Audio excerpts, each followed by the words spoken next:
Good morning, and of course, good afternoon, good evening as well. And welcome. It'd be lovely if you are in a position to come into light, as in you have the camera option.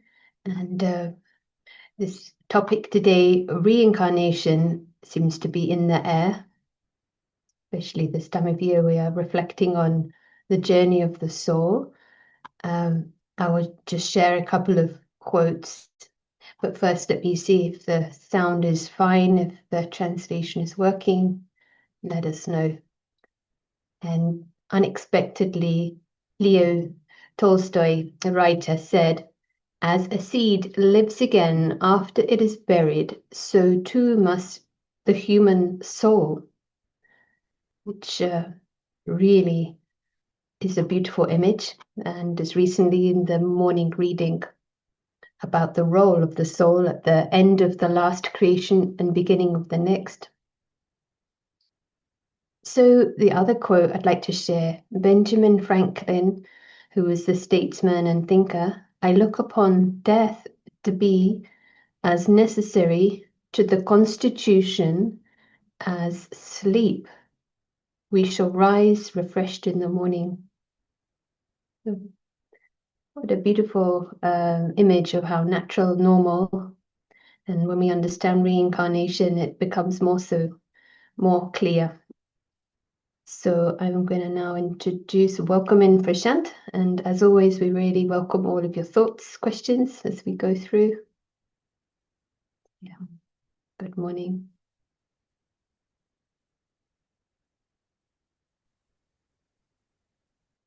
Hello, and good morning. Yes, such a interesting subject for us. And we all know of the subject, but it is always nice to see the same subject from science and those who have studied it properly, some cases, what is happening in the world. But as always, let us start with the experience of the incarnate before the reincarnation.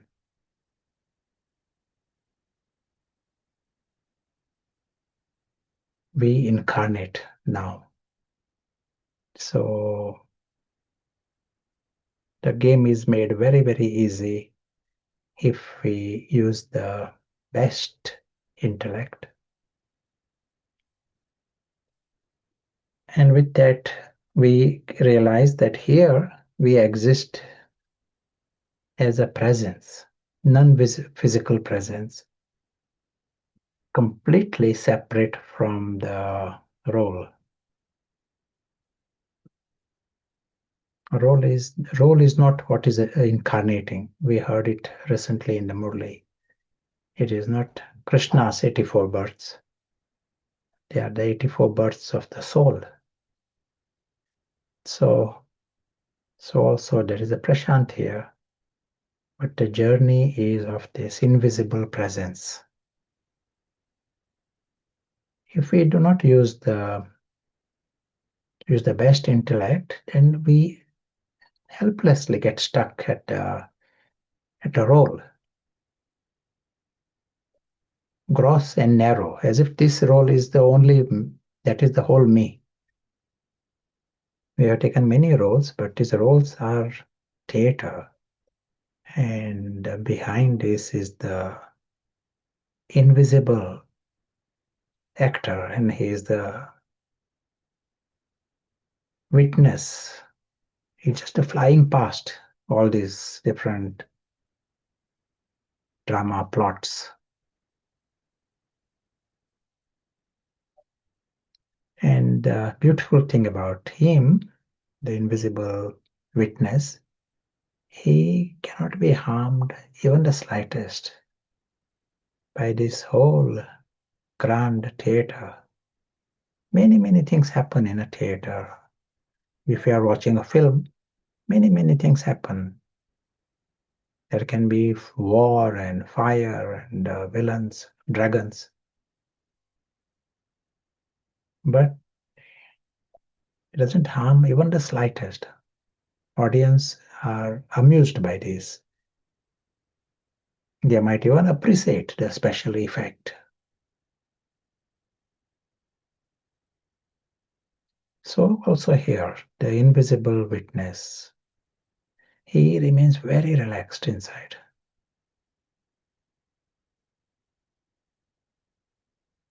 To experience even slightest heaviness is a sign of using the stone intellect, mixing my life with the story. So right now we have the option to use the best intellect, invisible witness. He is observing this, but this witness is also the invisible prince. He belongs to the King of Kings.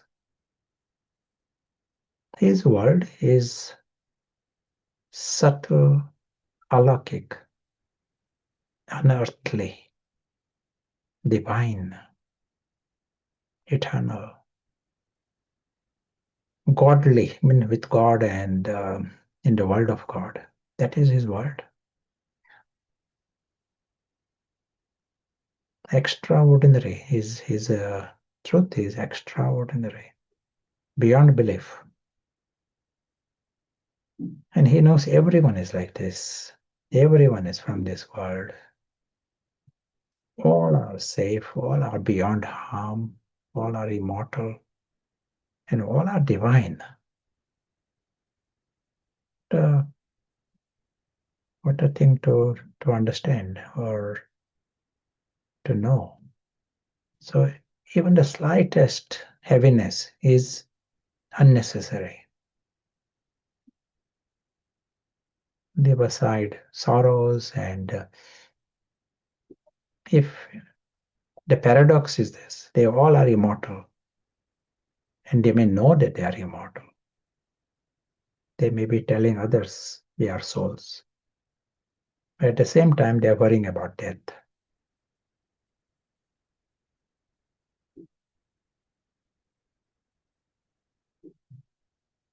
Or crying.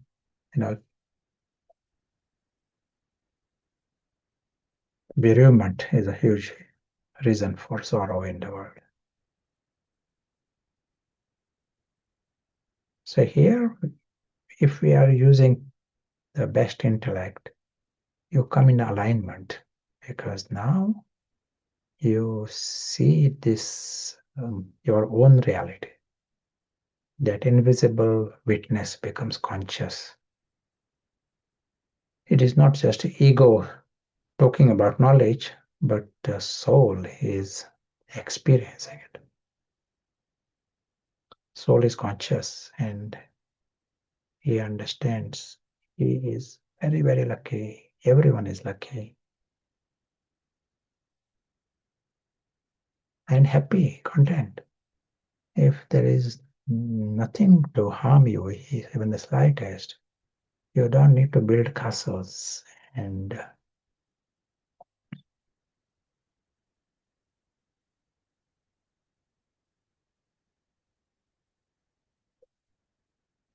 you don't need anything for your existence. So everything is just fun. This invisible witness is the invisible prince. It is as if he wins the sky, also wins the earth, because he understands his sky, his life with God and great family, immortality. And he also finds this earth, the physical world, a great story, great performance, great gift. There is nothing to complain or criticize. Joker is doing his job well and villain is doing his job well. and Dragon is doing his job very well. He is happy with the beginning, happy with the end.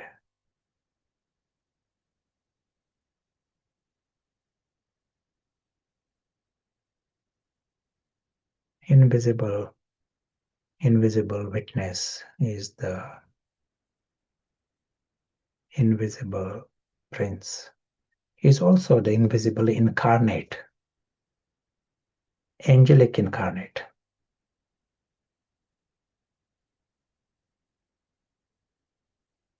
Incarnates, they have a very clear mission.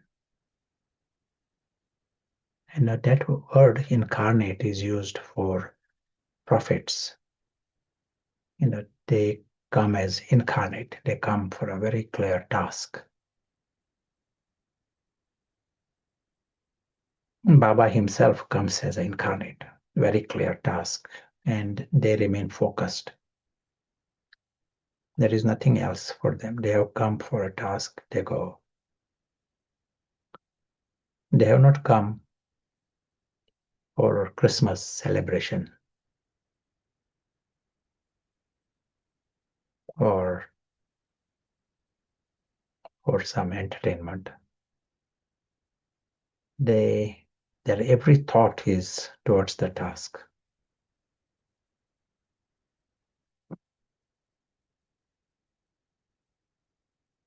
And what is the task of this invisible incarnate?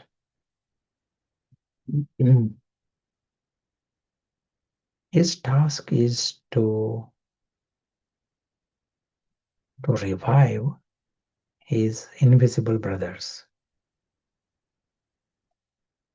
He has not come to help do some charity work and to change the drama or the script, to help Tom. He has come to reach his brothers, and his brothers are invisible, and they are not even conscious or not fully conscious. They are deceived in this web in the story, as if trapped, and they are unconscious. And on top of this, their enemy, that is the Mr. Ego and Ravan, is using the mind and the lives. Enemy is in charge of their lives.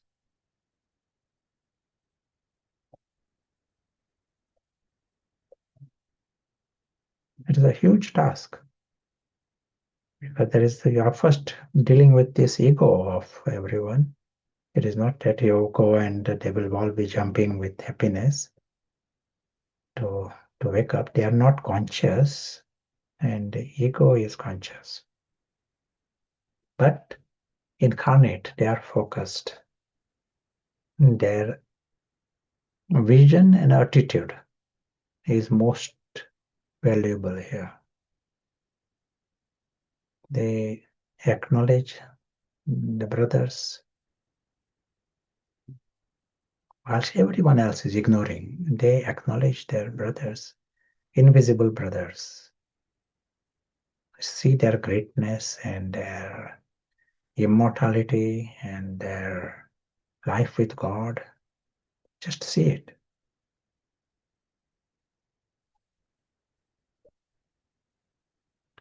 This is what we heard in yesterday's blessing. This message came across. That incarnate, the word used was incarnate. Just by having this focus, their aim here, the reason they have come here is to revive the brothers. That attitude itself creates light, and they contribute towards this lighthouse effect.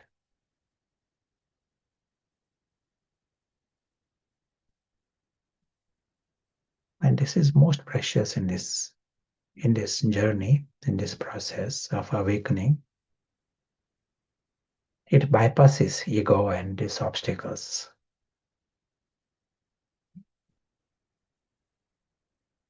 Language of the soul reaches the soul. Language of the heart reaches the heart.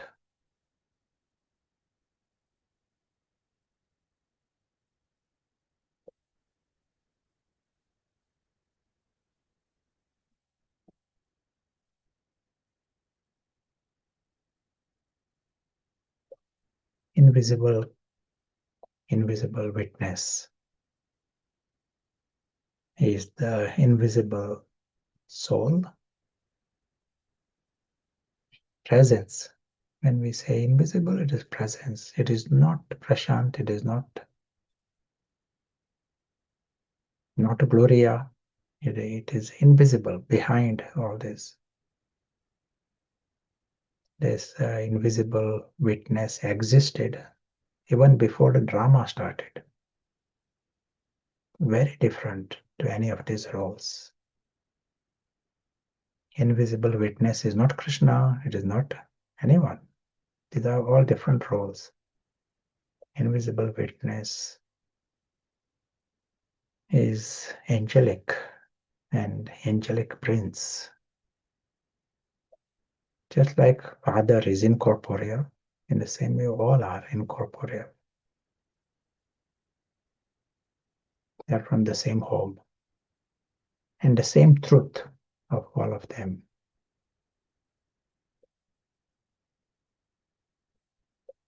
And their life is of happiness. Because their nature is of happiness, nature is of contentment. And that region is a region of love.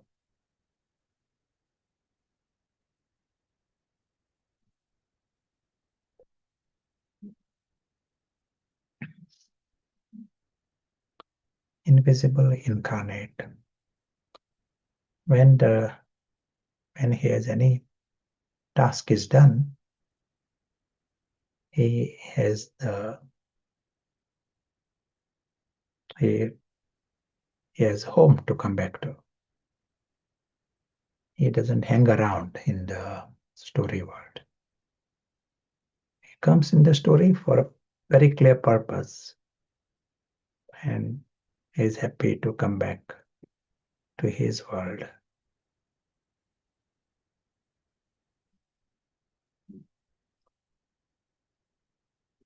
Thank you.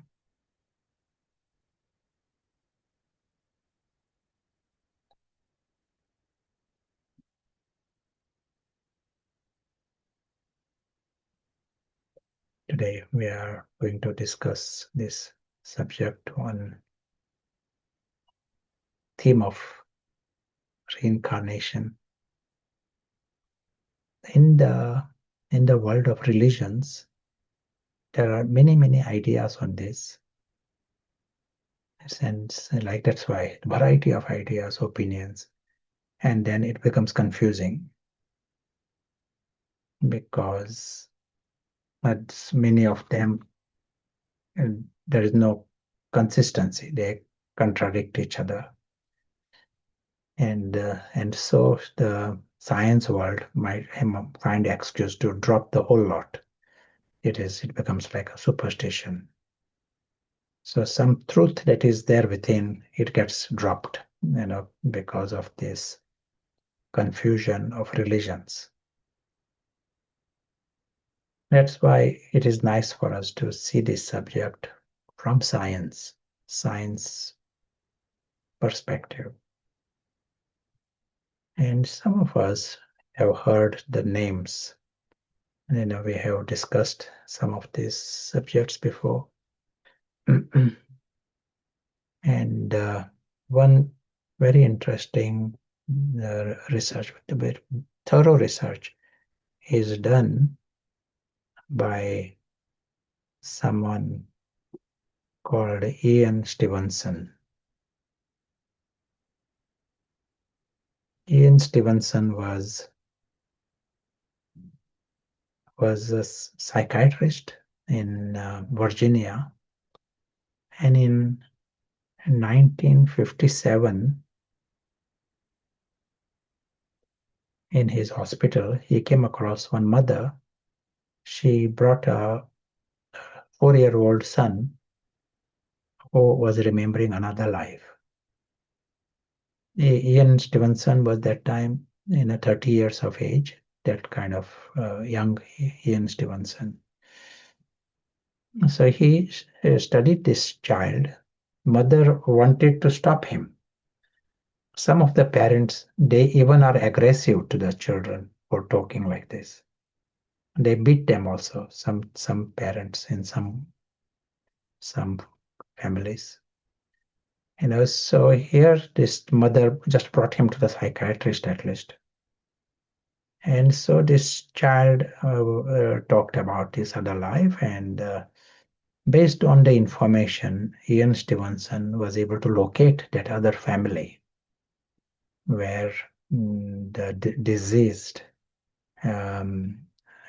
lived, and that address. This child gave the address. So he was able to study that person, that life, and post-mortem examination, things like that. He does a very thorough study, scientific methodology. That is what other scientists say about him. And other scientists, they say, Ian Stevenson, his methodology is perfect. That there is no question about it. It follows a very rigorous science methodology. And when he studied this other deceased person's life, he found that there were many facts that matched with the reality of this person. What this child spoke matched with the reality, and more than 40 facts. So he published that case in the Psychiatry Journal of America. There was lots of interest. He got grants, and more he got, the more he published, more grants he got, and there was encouragement from the university. So they were able to have a department within the medical school, and that division is called Division for Perceptual Studies.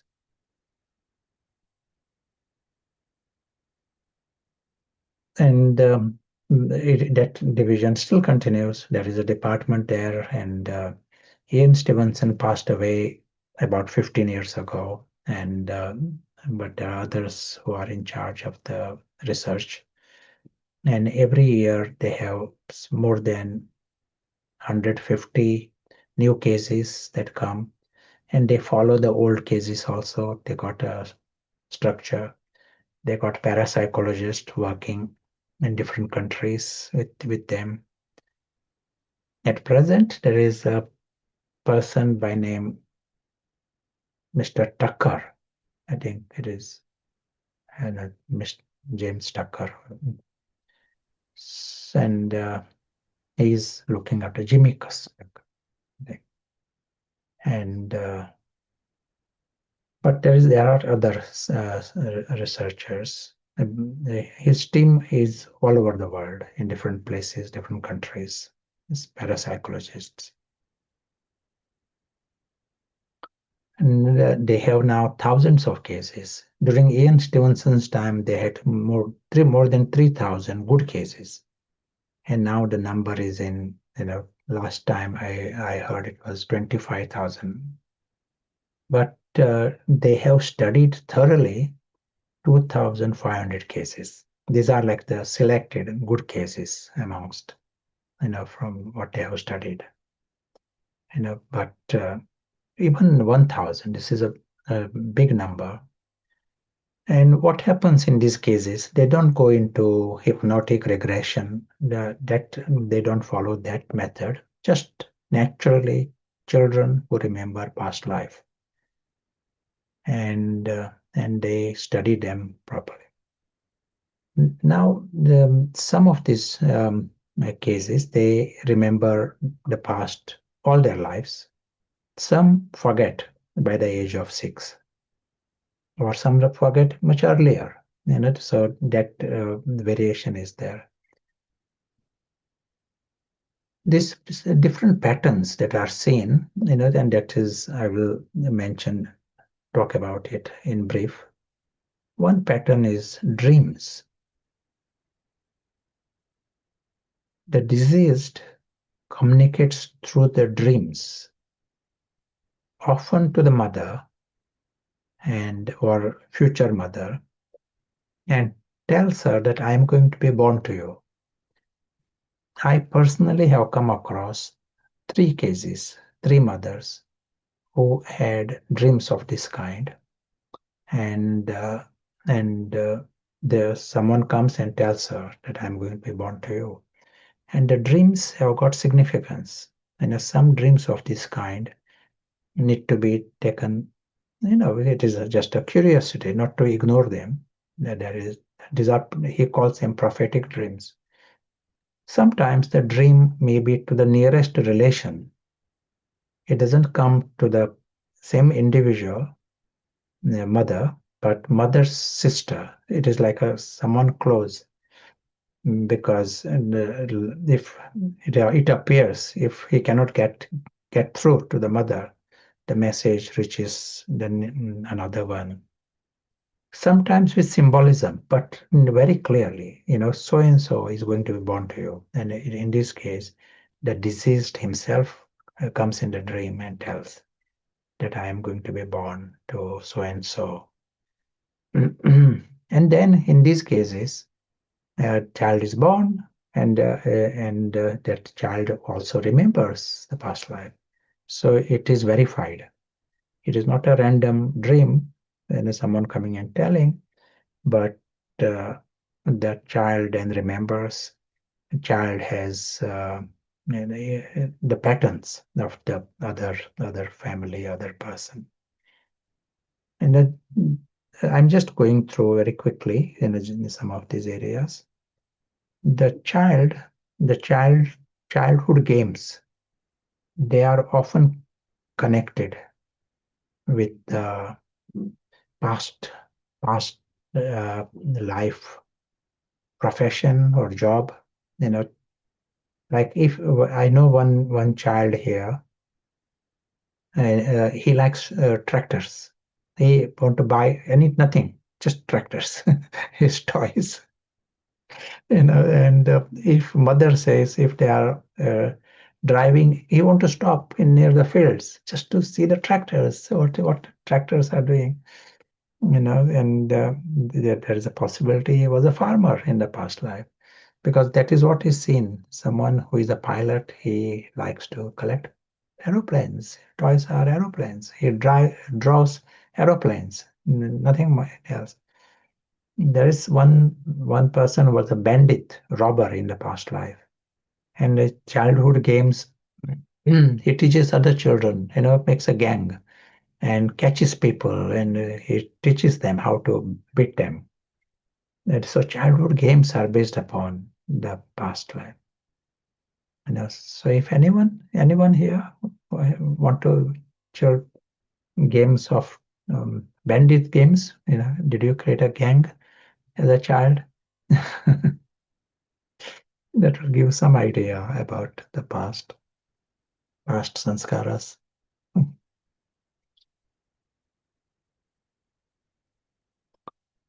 They recognize the those who are from their family, those who are outsiders. People don't understand, well, how come he stays away from the strangers. At the same time, the strangers, but they are from the family, he never saw them, but he knows who they are. Even though he may not be talking overtly about them, but old relationships continue. Most of these reincarnations, they can cross boundaries. We are talking about these 3,000 cases that were studied. They can cross boundaries. It means they can be born in another country, another religion, another race. and of course, other family, other gender, and all kinds of boundaries they can cross. But in a large majority, the reincarnations happen within the same community, and to be reborn within the same family is very common. Means, someone who is a grandfather can be his own grandson, can be as a nephew, sometimes 2 generations down, 3 generations, but it can be in a larger family, in connection with the old contacts. So that is quite common, but they can cross the boundaries. There is a hierarchy that is seen, and I gave suggestion to Tucker to study this hierarchy, and he said it is possible to do this.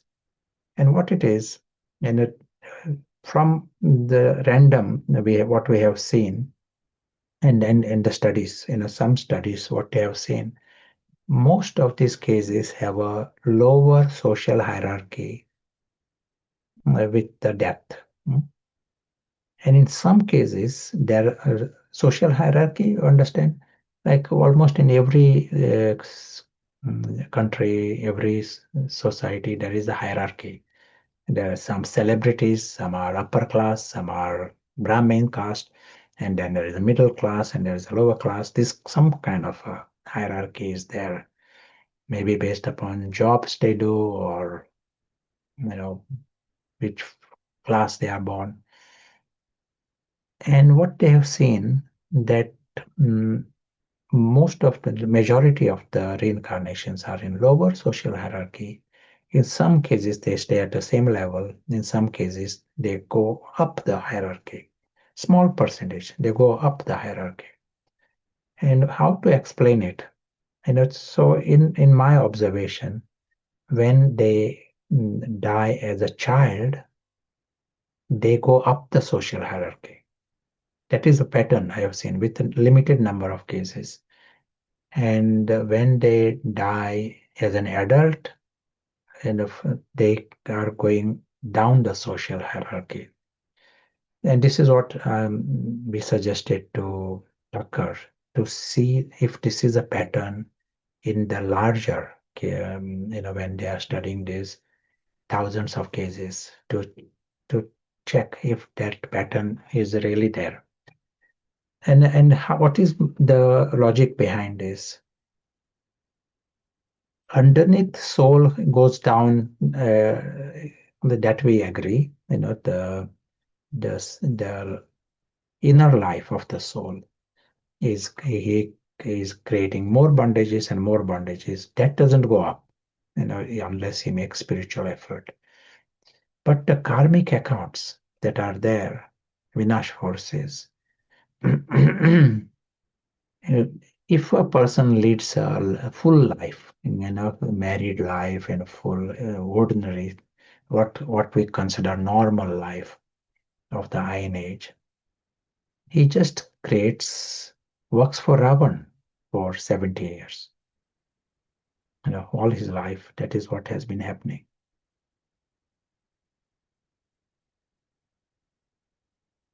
I'm trying to get this. So it says there is a life, 70 years. What is after the age of 15, he's free to enter into vices and gets married and more vices. So life becomes one of attachments and greed, and it is completely Ravan's kingdom. It is all normal, but it all creates an account underneath, and it next life it becomes it influences. It comes down the hierarchy. But if he dies as a child,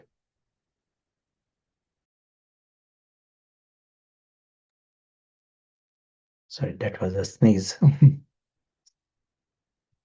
Karmic accounts. So if he dies as a child, what is seen? The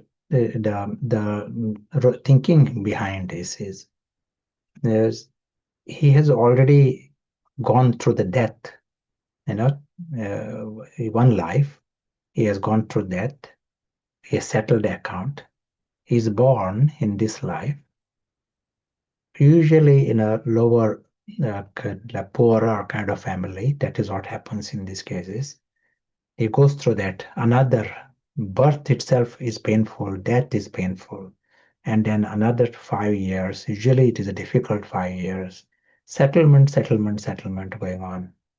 And then he dies again at the age of, say, 4 or 5, dies again and born again. So all that has happened during these 5, 6 years is settlement and settlement and settlement. He settled his Vinash forces. And he has not created new accounts. At his young age, they don't, Ravan's department doesn't start that early. So he has settled, and that may explain why they go up the social hierarchy. The next life they go up, and then the game changes. Inner life is different, but outer life.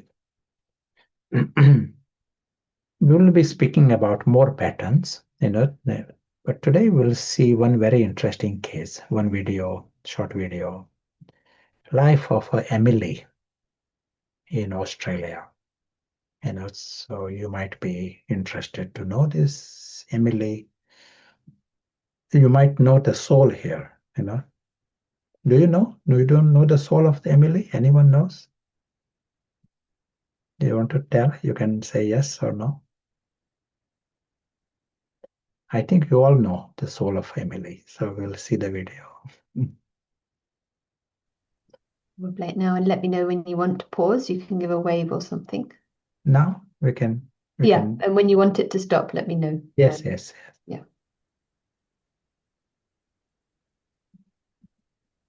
In the spring of 2019, a 5-year-old Australian girl named Emily sat in her living room staring at a photograph on the television screen. Her mother, Sarah, was watching a documentary about British royalty when Emily suddenly went pale. She pointed at the woman in the elegant gown and whispered words that would change everything. "That's me. I remember the car. The tunnel was so dark." The woman in the photograph was Princess Diana, and Emily had never seen this image before in her life. What happened next would lead to one of the most documented investigations in past life research, involving Dr. Jim Tucker from the University of Virginia's Division of Perceptual Studies. Because Emily didn't just recognize Diana's face, she knew things about the princess's private life that had never been published anywhere. Details so specific, so intimate, that even Diana's closest friends would struggle to verify them without checking personal records. This is the story of how a child from Brisbane, Australia, remembered being one of the most photographed women in history. Emily was born in December 2014, 17 years after Princess Diana passed in that Paris tunnel. She grew up in a modest home in Brisbane's suburbs. Her parents, Sarah and Michael, were both teachers. They weren't particularly interested in British royalty. There were no Diana books in the house, no documentaries playing on repeat, no princess obsession that many young girls develop. Sarah first noticed something unusual when Emily was just 3 years old. They were walking past a toy store when Emily stopped at a window display featuring various dolls. "I used to have so many more than that," she said quietly. Sarah laughed it off. What 3-year-old doesn't want more toys? But the comments continued. At 4 years old, Emily began drawing the same scene over and over. A woman in a car, a tunnel, darkness. She would become anxious when they drove through Brisbane's tunnels. "The walls are too close," she would say, gripping her mother's hand. "Just like before." Sarah mentioned these incidents to her pediatrician during a routine checkup. The doctor suggested they were likely just fragments of dreams or overheard conversations. Children Emily's age have vivid imagination. There was nothing to worry about. Then came that afternoon in 2019, the documentary, the photograph, and Emily's declaration, "That's me." Sarah sat down next to her daughter. Emily, honey, that's Princess Diana. She was a real person who lived in England. Emily nodded, her eyes still fixed on the screen. I know. I lived in a palace. But I wasn't happy there. The walls were too big and everyone was always watching. Sarah felt a chill run down her spine. She decided to test this. What else do you remember about living there? What came next was delivered in the matter-of-fact tone only a 5-year-old can manage. I had 2 boys, William and Harry. William was serious, like a little grown-up. Harry was always laughing, always getting into things. I worried about them all the time. She paused. I still worry about them. Sarah's hands were shaking as she pulled out her phone. She knew Princess Diana had 2 sons, but Emily shouldn't. They'd never discussed the royal family. She began recording. Can you tell me more about William and Harry? Sarah asked. Emily's face lit up. William used to wake up early and come to my room. We had this game. He would pretend to be a knight, and I would be the dragon. But I always let him win because... She trailed off, a shadow crossing her face. Because I knew I wouldn't be there forever. Sarah felt her throat tighten. This was beyond imagination. This was something else entirely. Over the next 3 days, Sarah documented everything Emily said. The details kept coming, unprompted and consistent. Emily talked about a place called Kensington Palace, though she simply called it the big house with the red bricks. She described a room with white sofas and lots of pillows, where she would sit and talk to people who were sad. People came to see me when they were hurt, Emily explained. Not hurt like a scraped knee, hurt inside. I would hold their hands, and sometimes we would just sit there together. That was my favorite part, helping people feel less alone. Sarah showed Emily various photographs of locations, mixing images of Kensington Palace with similar-looking estates. Without hesitation, Emily pointed to the correct building every time. But it was the interior details that truly stunned Sarah. My bedroom had a blue carpet, Emily said, studying a photograph, and there was a painting of a ballerina on the wall near my bed. I used to look at it when I couldn't sleep. Sarah spent hours researching. Most details about Diana's private quarters had never been published in detail. The public saw staterooms, formal photographs, carefully curated tours. But Emily was describing private spaces, the actual bedroom, the actual decor choices Diana had made away from public view. Then Emily said something that made Sarah's blood run cold. They were having breakfast when Emily suddenly put down her spoon. I remember the last dress, she said quietly. It was black.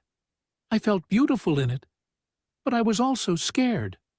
Something felt wrong that night. Sarah knew about Diana's passing in Paris. She knew it involved a car accident after an evening out, but Emily was 5 years old. How could she know about a dress? What made you scared, sweetheart? Sarah asked gently. The cameras. There were always cameras, but that night they were everywhere. Like birds chasing us. And then... Emily's eyes filled with tears. And then the tunnel. And it all went dark. Sarah made a decision that evening.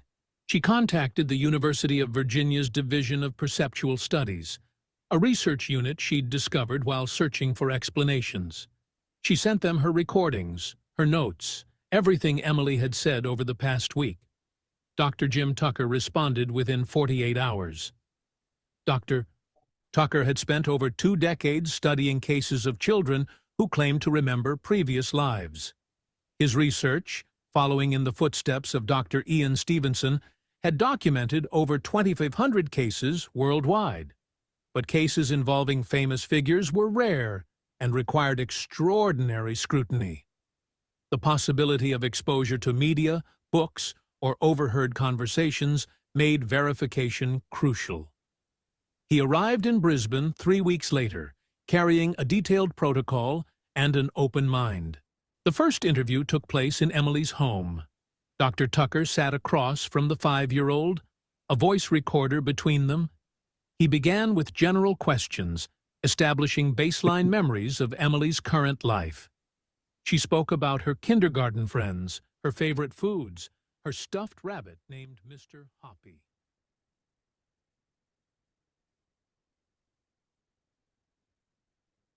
So it is a much longer video, and you will have a link to hear the details.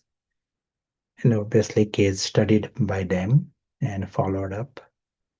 But as was said, it involves the celebrity background, and so there may be some other factors, but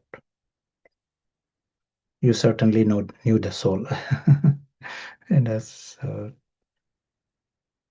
and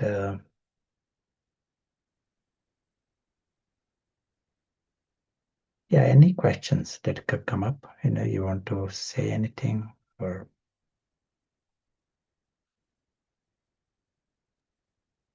not necessarily in connection with this case, but on this subject? Yeah. I'm absolutely sure there are questions. Maybe it might take a few moments.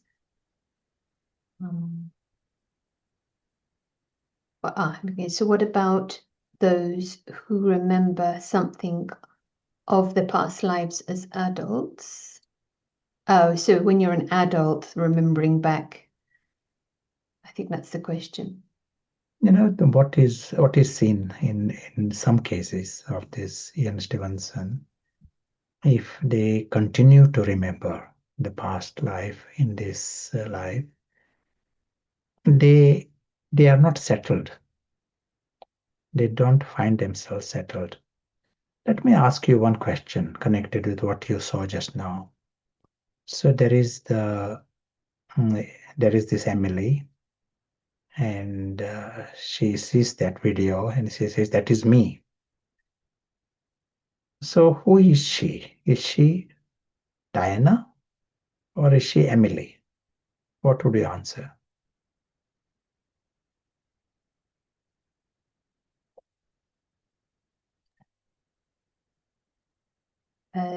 None or neither, maybe. Soul, a soul. Yeah, so very, very interesting. This invisible actor playing a part of Diana at one time, and then she plays another part. Like Ben Kingsley, he played the part of Gandhi in one film, and next film he played a part of a villain. And people tell him, "Why you are playing part of villain? You shouldn't play part of a villain." And he tells them, "I'm not Gandhi. I'm just an actor." it, it is difficult for him to tell them, that I'm not Gandhi. I'm just doing a job. So here, you are this is invisible actor playing this part of Diana. That part finishes. It has got some story, beginning and end, and then now the other part has started. Other drama. Next episode, there is an actor. If there is, say, some situation, there is a flood, fire, really, some theater catches fire, they will not go to help the person on the screen. They are not going to help the character. They want to help the actors. Actor is the more important, is the main one. The actor is the one who should be saved, not the Cinderella, but the actor who is playing the part. So also here, the actor is the main one. And we have to ask ourselves, when we are seeing people, it can be Brahmins also, you are seeing are you aware that this is a part going on and there is an actor, and the actor is the main one, and that is invisible. So what applies to Emily, that she's neither Emily, she's neither Diane, she's invisible actor. Same thing applies to you and me. There is a part right now, his Prashant part going on. There is some kind of a script there, but there is an actor behind. And the same applies to every one of us here. There is a part. We need to bring about this shift. If we're checking if we feel we are more into the theater, into Emily level. Are we lost into the Emily drama? Are we lost in the Cinderella? Or are we seeing the actor behind? Because the very fact that she remembers, because one question that's come is, do you think because of the way that she died or left the body or the role of Diana, that's the reason for remembering because of that untimely death and sort of unfinished business? Um, 55% of the cases is in this reincarnated cases, the death has been accidental death, some kind of accident, trauma, something like this. But remaining cases, that it is a natural death. Still they remember.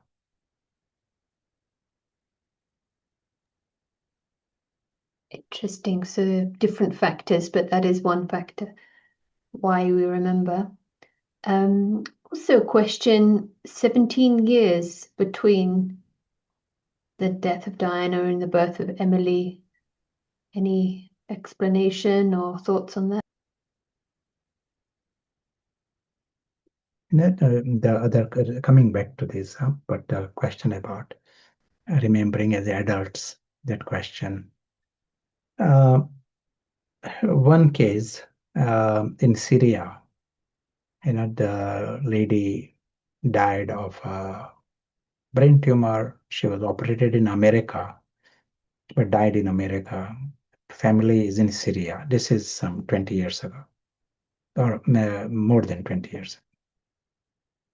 And then another child is born in Syria, and that child then remembers that life of the lady. And then she became an young girl, and she's ringing that man because he was the husband. And in the beginning, he was happy because this girl, that same soul of the wife, he was sort of happy to meet that. But then this girl is an adult, and she says he's my husband. She cannot let go of that past.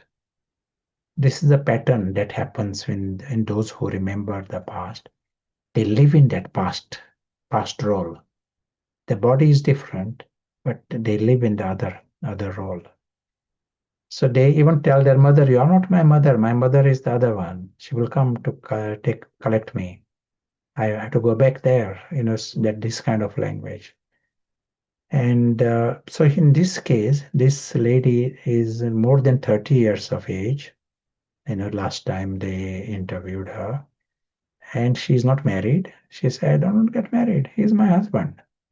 And she keeps ringing that person also from time to time. She cannot let go of that past identity and past life when things have changed, and it doesn't allow her to settle down in this birth. So it is good that you and me, we don't remember the past life. That is, it is a natural mechanism for us to play this role, properly rather than, you know, getting confused with another life. Our aim is to even detach from this role also. That is but to be caught into another role creates more confusion. Lots of these children, even if they remember at a young age, then they forget. By the age of 5, 6, they forget. So that is a positive thing. And then they can be normal. They can continue in this life. Sorry, you are asking other question. Yeah, that's helpful. Maybe connected to that, a comment, it might be that if the soul chooses to carry the trauma, the related memory in the next birth, as they couldn't let go. So just a comment. Yes, just on this specific case that was shown, there was 17-year gap, if you have any thoughts on that. Yes. Ian Stevenson feels in some cases there may be another birth in the middle, which they don't remember. So in many of these cases, there is a big gap. It can be days, months, years, like 17 years, 20 years. Median time is 1 year, 4 months. So many children, a large majority, the rebirth happens within months. In some cases, it can be longer. Median time is 1 year, 4 months between the death and the birth.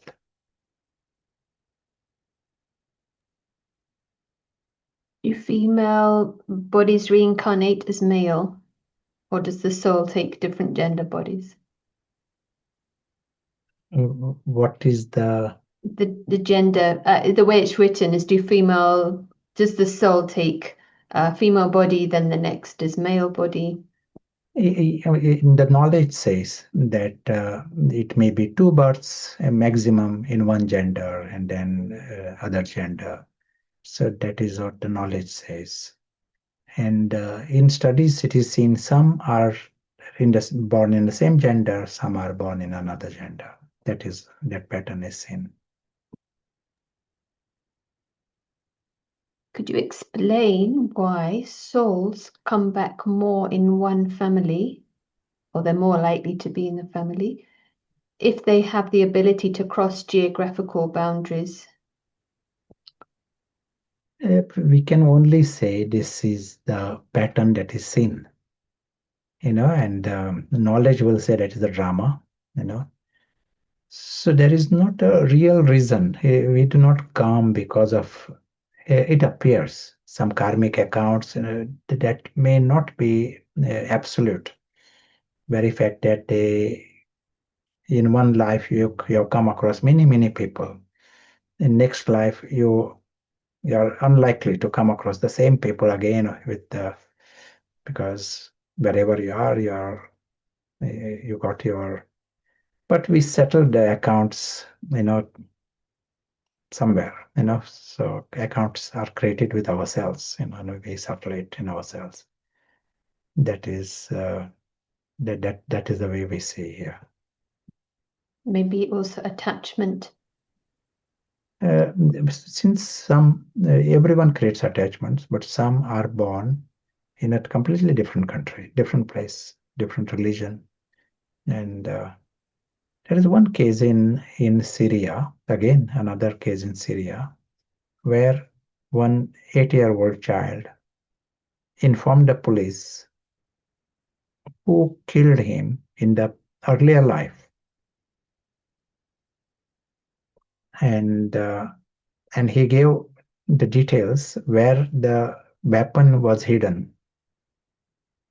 This is a media case, so you will be able to locate these details about this case in the newspaper and the internet. He told the police where the weapon is hidden. Police found the weapon. Police found the fingerprints. The accused confessed to the crime. They found a dead body also.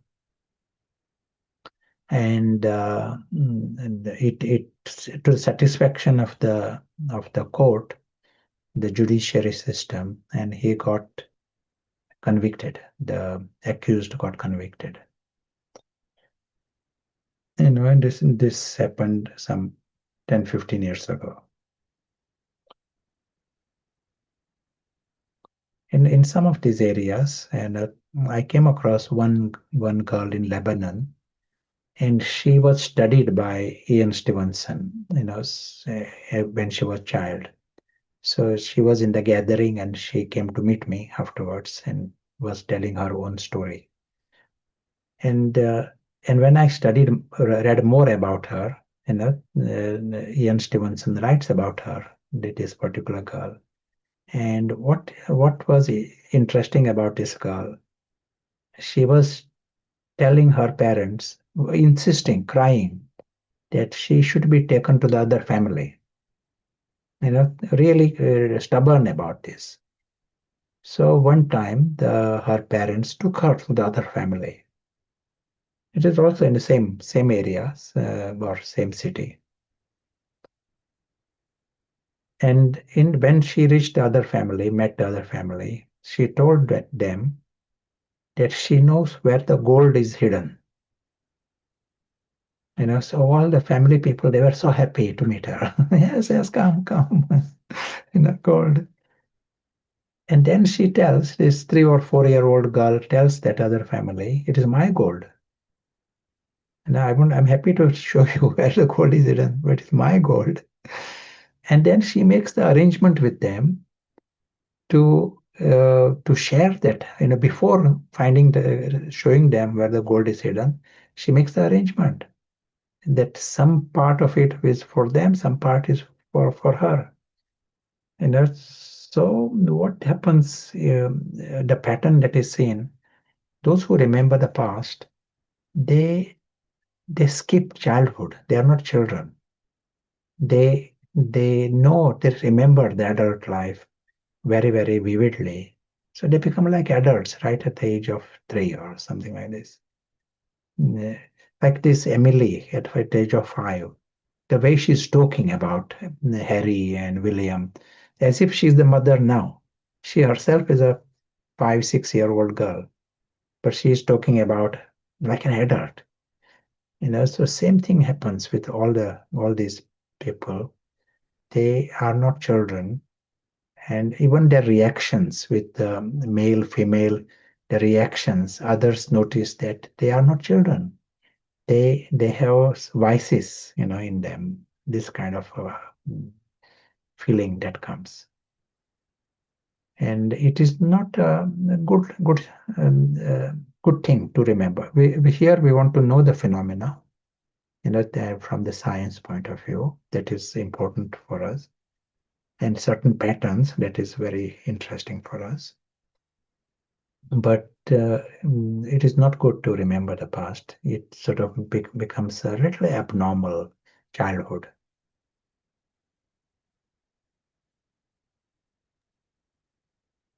Yeah, it's good to know the phenomena, but to realize how to be free. Otherwise, these feelings continue even if the body's gone. So, some of the questions are around this.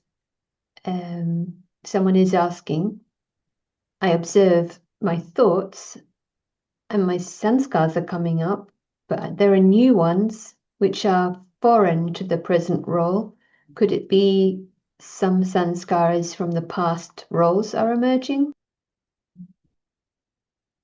Yes, it is very possible, because especially the certain thoughts that come, they are very connected to the past.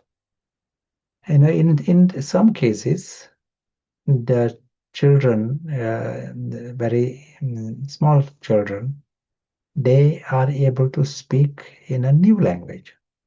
That is, no one else knows in that area. They speak Russian, a bit like that. They're children of 4 or 5 years of age, and they can speak fluent Russian. And there are many others who can learn that particular language with minimum effort. Within a week, they can learn that language. It is almost there, within them, and it emerges very quickly.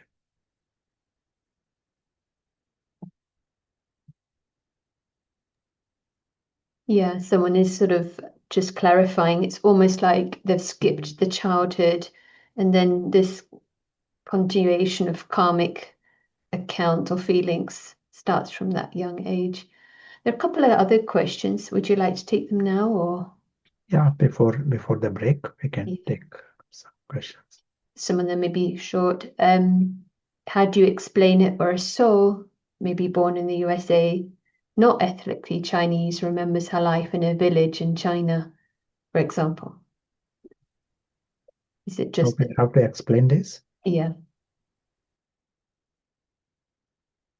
Means, if this is a real case, so if he has lived the life wherever it is, he will remember that past life. In some cases, they, as was said, they remember all the details. They know the secrets and uh, but pretty very thoroughly. They know the facts. Even here, this Emily, they say Emily knows. You will hear in that recording of the maybe Jim Tucker doing the study.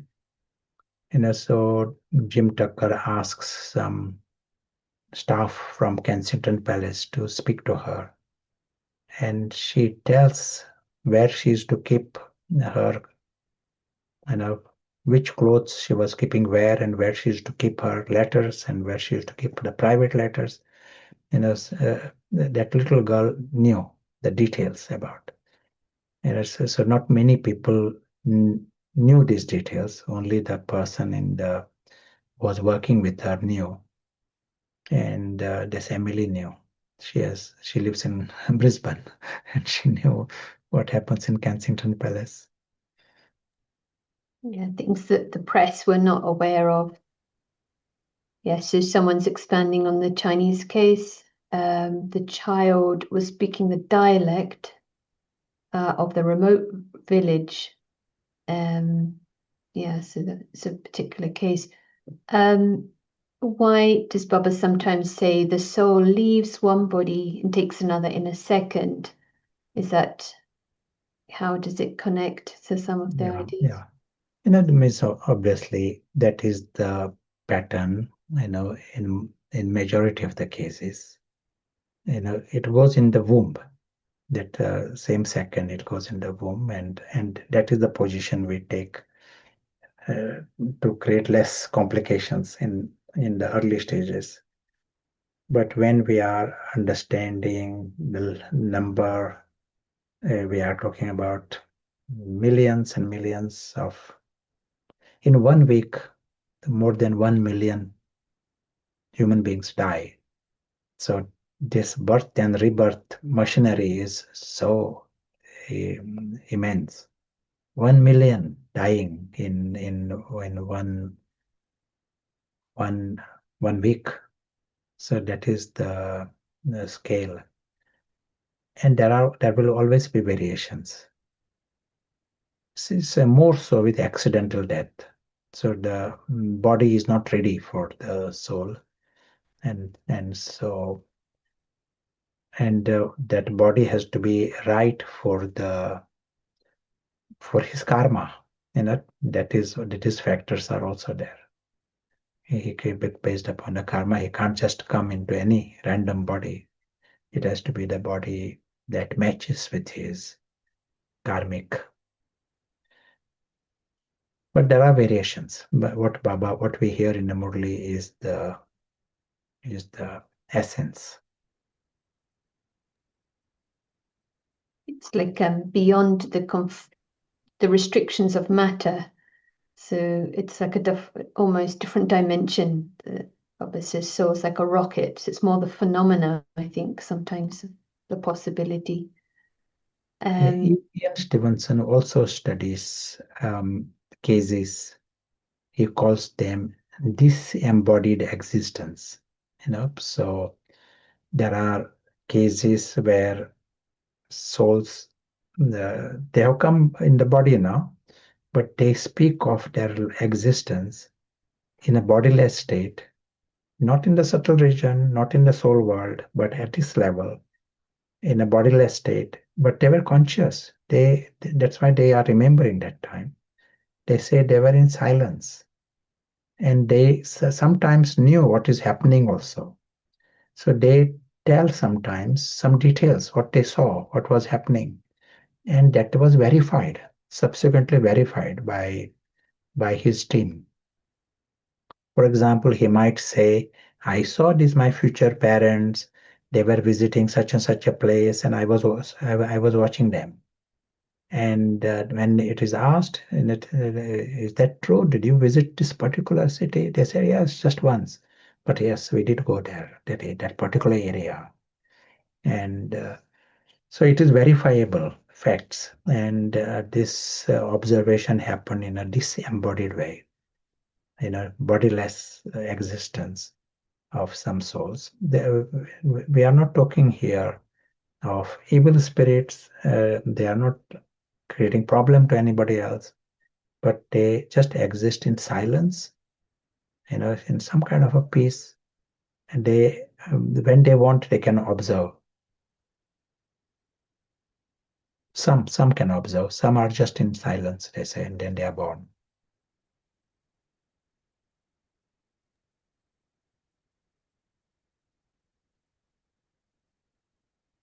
Like this topic is a bit of a Pandora's box with lots of questions. They're all relevant in different sort of areas. So acknowledging them. Just wondering if it would be a good time if you have anything to share before rooms and we can create some time before Yeah, coming yeah, back sure. to the questions. Let us create one more or few minutes of coming back to our incarnate experience.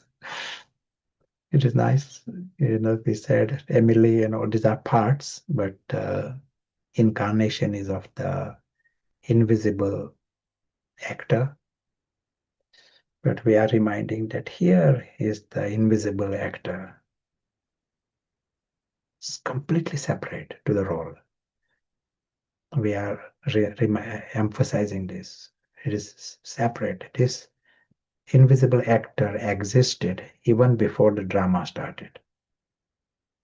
Which means it even Prashant, leave aside Prashant, drama itself was not there. An invisible actor was there. And he remains the same. When the drama finishes, he remains the same. And so also everyone else. They are all invisible actors. And the great news is they all are angelic. Natural state is divine and immortal. Truth is immensely beautiful. Truth of everyone is good. And the journey, rest all, is a nice gift, great experience, harmless experience. Thank you.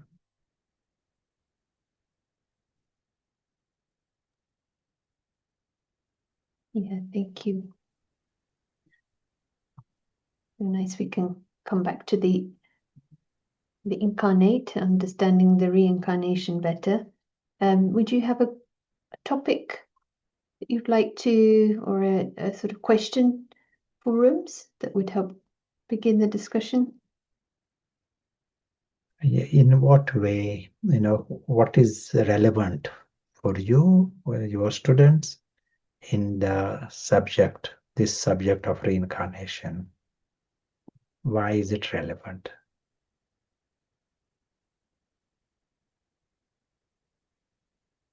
Yeah, you just pop that in the chat. So Heather will be inviting us shortly. We'll be around 10 minutes and then meet back. So enjoy. Thank you. Listening and discussing about these cases and phenomena. Even in these cases, they are those who are doing research.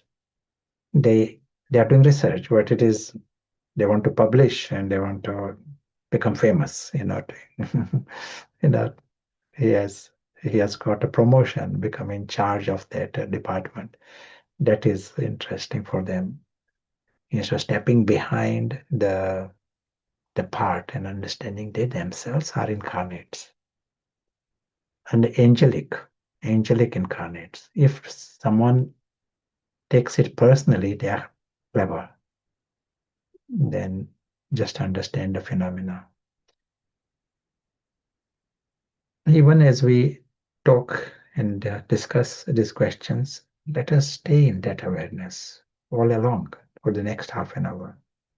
There is the invisible incarnate, invisible actor watching this drama. Prashant talking non-stop. That is a drama, and invisible actor is watching that.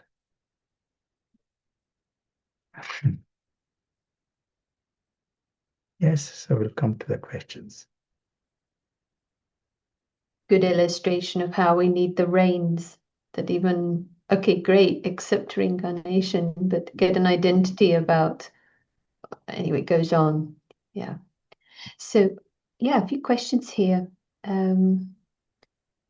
Maybe a clarification. Say the thoughts of worry in the case of Emily, or the soul was playing the role of Emily, but worrying or thinking about Diana. So are you saying that the thought patterns and sanskars of different lives have become activated? I think it got clarified, but if you want to add anything. Yeah, obviously the soul is identifying with that other role, and that with that identity will come all the other package. You are entered into the Ravan's kingdom. We'll go quickly in these questions. Yeah. In one body, there can be two souls. Are there cases of this, like this? Tomorrow we will see some other examples and also studied by Ian Stevenson.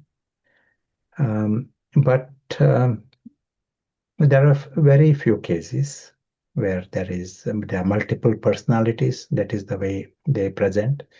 But yes, two souls in one body. Would King Charles have done immense good acts in a previous birth to become king in this birth? Yes. Good. Next question. Yeah. So another area. What are those entities commonly called ghosts?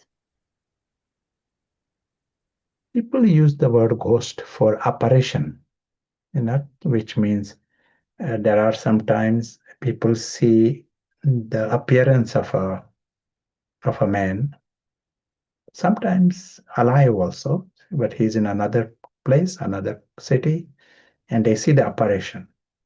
Like they might see the apparition of their guru or apparition of some relation also sometimes. And that is not uncommon. In fact, Ian Stevenson says very common. I don't know what he means by very common. But then apparitions of those who passed away, that also happens. But it doesn't mean the soul is there. Apparition is a visual image you see of the bodily image. And through that image, sometimes some messages are given. As an example, Peter Fenwick, he is a neurophysiologist based in London, and he studies death. Peter Fenwick himself passed away about a year ago. He was more than 85 years of age when he passed away. And one case he gives an example. Mother who was in Australia, and they are Australian. She sees a dream. No, she gets an apparition. And in apparition, sometimes it can be a dream. If the person is asleep, it can be a dream. But in this case, it was an apparition. She sees her son telling her that I am all right, but sun is wet, you know, is drenched wet, and that is the image she saw, that I am all right, and disappears. That image disappears, and sometime later she tries to ring him and realizes that he died and a half an hour earlier, drowning. And mother sees that symbolism, and image of he meeting. He was in London, and he at that particular time died of drowning.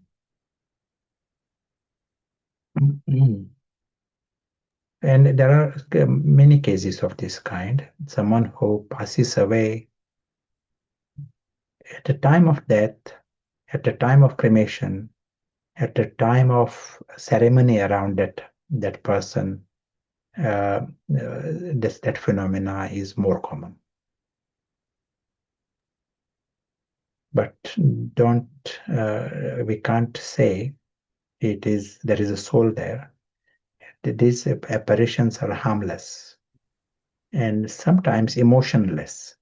The images they see, they appear, there is not something different. There's no emotion there, that kind of image. Sometimes just one person sees, sometimes everyone in that gathering. 1/3 of the cases, everyone sees. So if there are five friends sitting there, they all see. Oh, they say, "Did you see that?" Yeah, they all saw. That person, but that person has died. But they all five saw. But that happens in 1/3 of the cases. Sometimes just one person sees, others can't see. Wow, it's a nice question and a lot to understand. Maybe a quick follow-up question on this. If a soul is not in the apparition, what causes it? It is a visual thing. Uh, the physical world, as we use the example, it is a film. The drama we are watching a film. The soul is the observer of this film. So the different images come in the film, and that is the way it is. In this Visual case, images. yeah, it feels like in this case it's like a message that someone to give at that moment to tell the mother I'm okay. It's like an email, but sent in the form of Mm. emotion. That's my thought on it. And some people are more sensitive than others, so there may be different sensitivities. Maybe I don't know if there's a reason why. But, Just we are different. Yes. okay, so earlier there was this question with all this evidence that we've seen and cases, experiences, why do some religions, not mentioning, but we kind of know most of the Western religions, don't recognize reincarnation? In fact, Christianity had a concept of reincarnation in the first 3 centuries AD. And this is in the historical. If you read a history of Christianity, there is a reference. The concept of reincarnation was there. And so the early religion is the real religion. So in time, things gradually, things change. But so we can only say that is the way the drama is, that is a script. But even those who talk of religion, religions that believe in reincarnation, they don't really take benefit of it. It becomes just a superficial confusion. You need to take benefit of it. We have to really be soul conscious. Also, in the kingdom of Ravan, it suits Ravan not to believe in reincarnation.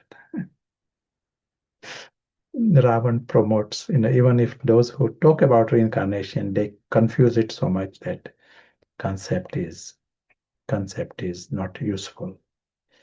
But we have to use that concept to become soul conscious.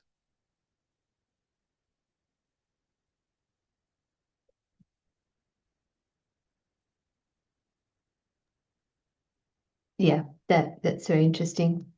And is Alzheimer's, like the whole spectrum of losing memory, including Alzheimer's in old age, the soul's way to forget about the current role before the soul reincarnates? You understood? Yeah, interesting question. I think the person asking works with is maybe close to palliative care, if not in palliative care, but um, Alzheimer's is almost like a mechanism to help let go and forget of memories. Is it the soul's almost decision to come out of one life at the end of the physical life and then transition the process of forgetting? Yeah. Forgetting doesn't mean detachment. The attachments remain under the surface. Yeah, Alzheimer's just means the brain. Your apparatus is different. It is a bit like some driver is a fast driver. The moment they are in car, they want to go speed. But if their car, the clutch plate is not not right, it is broken, they can't go at us, they can't do things much. They have to, but drivers' tendencies remain. Those habits are not changing just because the car has a problem. The moment the other car comes, the sanskaras will come back again. Often the memory loss is short term, not long term as well. Yeah, limitation of the apparatus. Someone is asking, they're interested how, when the soul chooses to be reborn, like other teachers like Yogananda talks about the energies that kept soul. Don't know if I understood that part, but what's your thought on choice about rebirth? Yeah, there is no choice. Yeah, not in a superficial way. We can't choose last moment that I will be born in another place, another country. That is not the case. But we have the choice of uh, karma. And that is a nice way to understand this. Just say student, he has a choice what he will be doing next year, and he has a choice of what he's going to score. He has a choice throughout a year. He has to study then he can get a grade. He hasn't got a choice last minute. At the time of results, he hasn't got a choice, but he has got a choice during the whole year. So at the time of death and then the next process, then that is already on the track.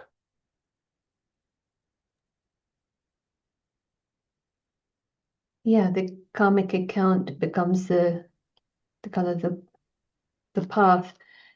I wonder if in that state, when we do hear of the out of body or near death experiences or regression, they almost perhaps come to the understanding as to why it's like that. So they appear to choose in a way, but it's more like preset. Um, Something is determined anyway. Yes, so some people say that they have a choice, but that choice is apparent.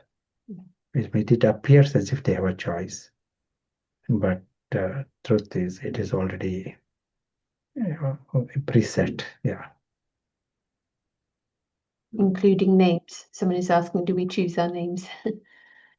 Yeah, knowledge tells us that things are predetermined. Yeah. And just a note about the church, power and money is the reason why reincarnation was removed from the early scriptures, because of wanting to control. So that was one explanation. Maybe one last question that just popped in earlier there. Could you explain more about the prison of a womb and the palace of a womb? I don't know if that's connected to the subject Sure. directly. Yeah. I can give a nice example. One student here, Cambridge student, and also a student at our center some years ago. She, in her college, in her university, there was a regression, hypnotic regression experiment. So there were 5 of them, she says, and or 6, and 5 plus her. And they were all taken into regression by the professional hypnotist, and they were taken into womb as they were taken into the past, childhood, and then in the womb. And when she was taken in the womb, she screamed, she says, and he has to take her out of the hypnotic spell. And everyone else enjoyed the experience of going in the womb. All the other 5, they were happy. For her, it was negative. How do you explain it? And my explanation is that uh, she's the old soul, and that's why she was in the center. They want to understand life and knowledge, and the old soul has got lots of sanskaras, and has created more bondages and more ego. And so someone who is used to jumping and running and playing and eating and coffee, that is the bhogi life that has been going on for a while. And imagine, literally, someone, he was kept in one room where he cannot have his coffee, he cannot run, he cannot jump, and just kept in one room. It will be like a big punishment, you know, if he has those sanskaras. And so here, this soul who is old, put in a womb, this tiny body. In a body at that time, 14 weeks of pregnancy is 4 centimeter in size, a little more than an inch, the fetus. And in that little body and in that little prison, it is like a absolute torture for one who is used to jumping and running.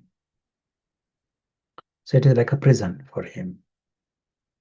For the new souls who come, they are coming from the soul world, and they are coming in the world. This is a new experience for them. Just to be in that experience of different light, and they can hear the sound of blood flow. And that is a sound coming, mother's heart sounds. That is a new music for them. They can move the body a little bit. That is a nice experience to be in the physical world. For them, it is a palace. Ravan is not there. So every experience appears like a gift.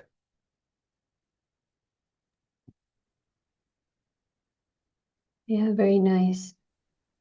It And really so, brings so that home. Yeah. the theory here is that the other 5 were possibly the new souls. That's what I was meaning. in this experiment. Yeah, it really brings at home the practice and with knowledge now to really grasp that zero ego, zero shadow, zero demands. And yeah, so there aren't any questions, and we do have a few minutes if there's something you want to share. And then after that, we have Joe from Madhaban. I wanted to ask Hervé, hello, Hervé, if you would like to say hello and any observations. But if not today, tomorrow also, but you can. Perhaps tomorrow, yes. Because Yeah, it will be nice. Tomorrow we'll come to Paris and yeah. So let us create a few minutes of reset.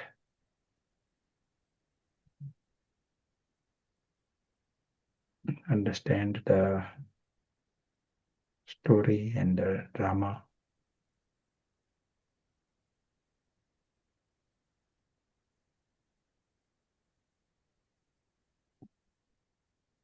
Film.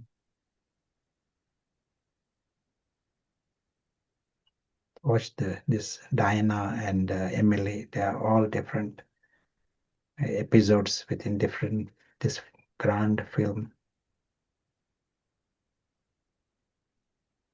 We reduce the power of it. It is just a film. It is not our world. Nothing. No one is born there. No one dies there. That film is seen all over again, and we are able to step behind the film. And these invisible actors, they all are immortal. They are immortal and they are divine, and they all are the audience of this film.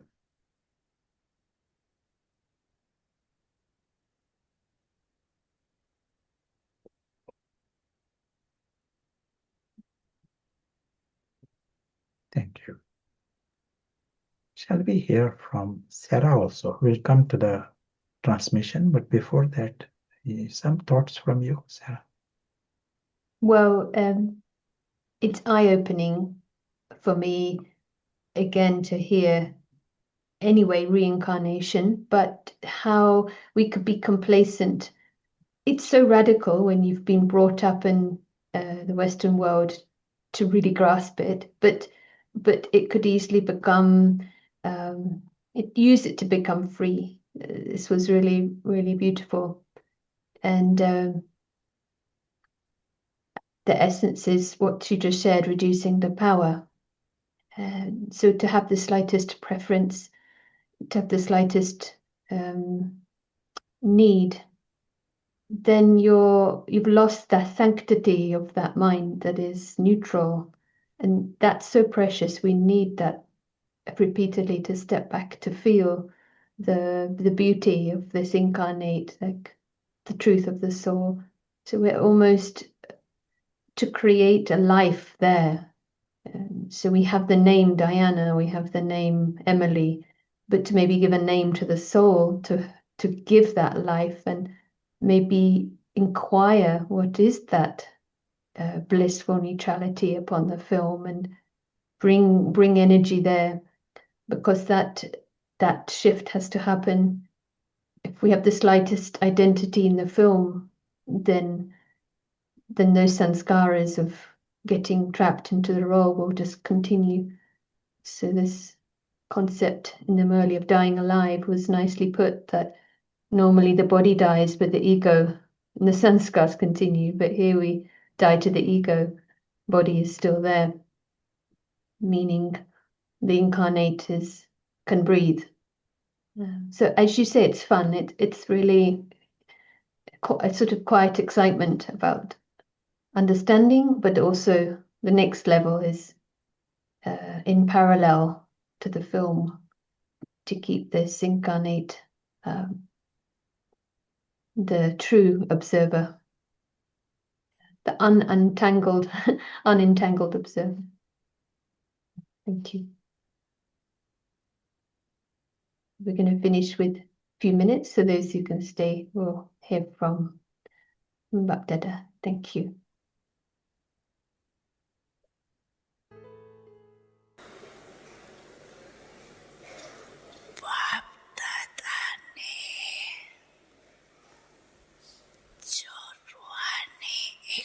Exercise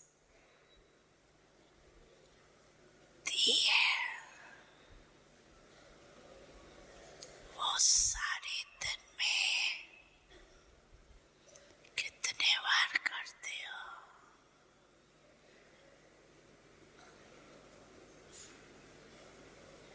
और कितने समय में करते हो?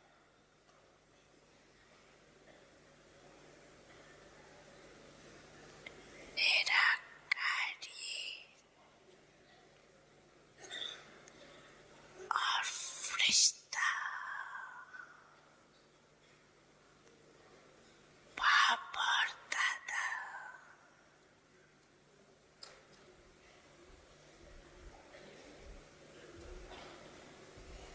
अभी अभी निराकारी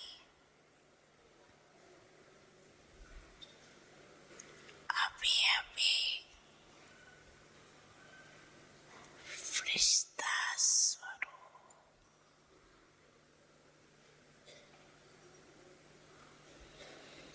दोनों में देवान नहीं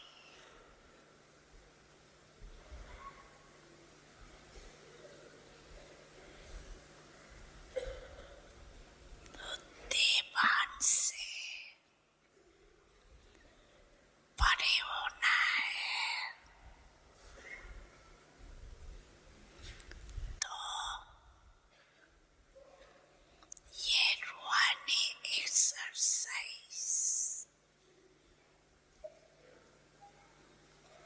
कर्म करते भी अपनी ड्यूटी बजाते हुए भी एक सेकंड में अभ्यास कर सकते